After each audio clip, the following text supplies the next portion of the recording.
ujian praktek SIM dipermudah.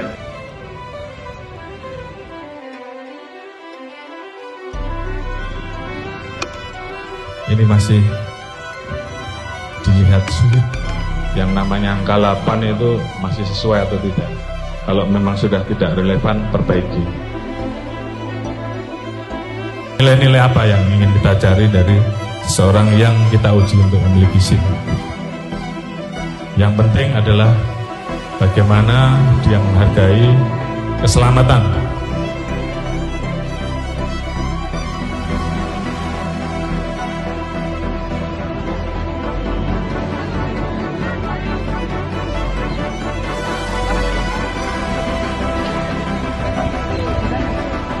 Lulus Mas ya tadi ya? Ya, lulus. Gimana perasaannya? Oh, biasa. Tadi kok joget-joget nari-nari tadi kayaknya. Ya karena senang. Senang. Baru pertama Oh, berarti kali. senang perasaannya. Selamat Mas ya. Puji Tuhan lulus. Terima kasih untuk Bapak Kapolri sudah mempermudah seleksi SIM C. Terima kasih untuk Kapolri yang telah merevisi jalur lintasan tes praktek SIM